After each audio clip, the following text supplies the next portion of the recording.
we will be going into one of my favorites, which makes you stop and think, table topics with Sujay in charge of our table topics.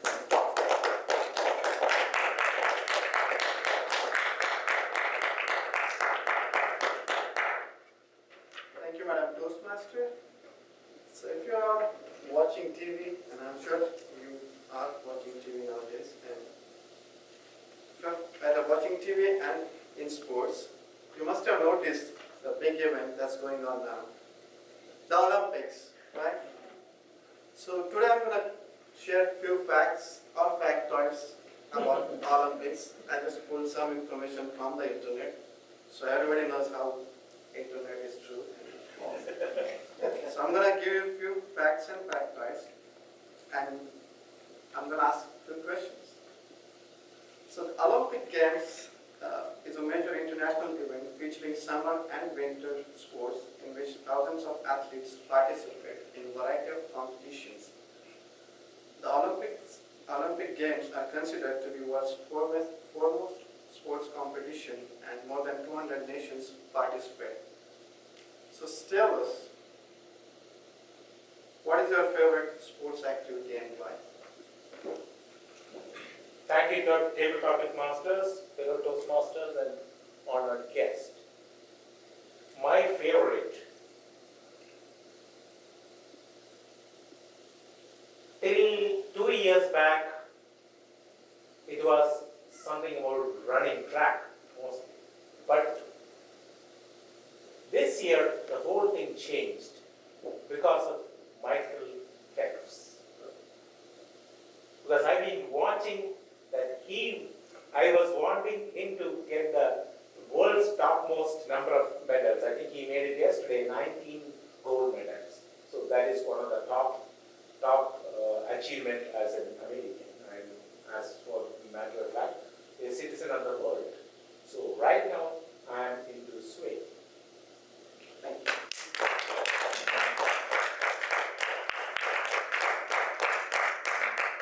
The early Olympic Games were celebrated as a religious festival from 776 BC until 393 AD, and they then stopped. In 1894, a French educator, and I'm going to try to pronounce his name correctly, Baron Pierre de Coubertin, proposed a revival of these ancient traditions, and thus the modern day of Olympic Summer Games were born. So, Van, if you are given a Van, okay, if you are given a chance to go back in the past and spend 1 month, would you like to go and spend it in ancient era, or would you like to go in the future, in the next millennium, and spend your month? Related to sports. No, I'm just asking about the era. Any time period that had Yeah, to be would sports. you like to go to ancient era, or would you like to go to the next millennium? Oh, okay. I see.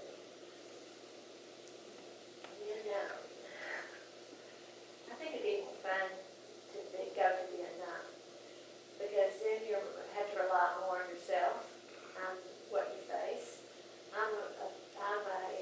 I react better not knowing what comes up. For example, when I was expecting my first child, and there's a great book called What to Expect When You're Expecting. And you get to this part in labor, and it tells you all the detail that you really don't want to know. And I said, well, I think I've read enough. I don't think I want to read anything else. So I closed the book. I read nothing else, and I just winged it from that point when it actually happened. So I think it would be not only that I would be able to react better, but I think also it would be fun to see what was ahead of us, what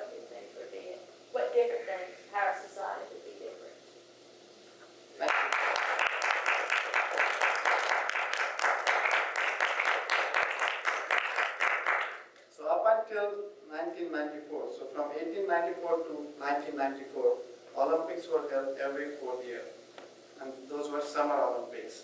But since 1994, the Winter Olympics started. As you know, there are sports which can be played in summer, and there are many sports that can be played only in winter because you need snow, like skating, and but there are many sports. I'm not into Winter Olympics, but there are many sports which can be played in winter. So Vilma, do you like summer or winter better, and what are the activities you would like to do during those? Now, this has to do with, Doesn't have to do with Olympics. Just what are the activities you would like to do in summer or winter? what I would like to do in summer and winter.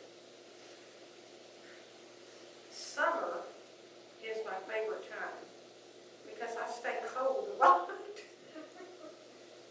My husband has the heat and the cold, and I just like to get out. You can at least walk out of the house and you're not freezing. And it's a little cool in this room. This kind of reminds me of home. And my husband has the dog in because it's so hot, so he wants the dog to be okay. He doesn't want him to be sick or do anything like that. And so summer is my favorite time so that I can go out of the house and do what I want to do and not have to sit there and freeze all the time.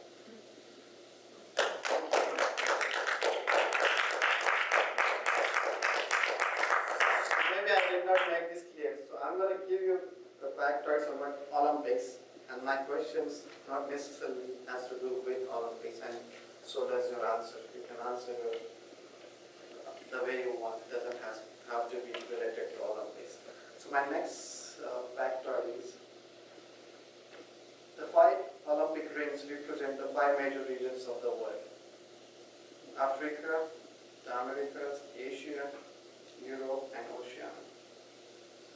And also, these 5 rings are of different colors: blue, yellow, black, green, and red. Every national flag in the world includes one of the 5 colors that I just mentioned. So, Megan, what is your favorite symbol and why? My favorite symbol?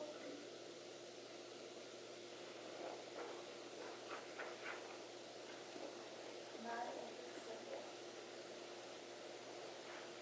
Related to a country? Anything. Anything. Okay. Could be BMW, Cadillac. I guess my favorite symbol, since you mentioned it, would be a Cadillac. I just recently bought a new Cadillac, and I guess it's in April. I had a little Mazda before that, one of the little MX-5s, and I hit a dog going 25 miles an hour. He lived, but it just messed up the front of my car. And I travel a lot with work, and we take a lot of people with us at times. We'll have 2 or 3 people, and my car would fit my work stuff in the trunk and my personal stuff in my front seat, and I couldn't carry anybody else. So I kind of got sick of that. So I decided to go get me a new car in April. So I guess my favorite symbol would be a Cadillac. I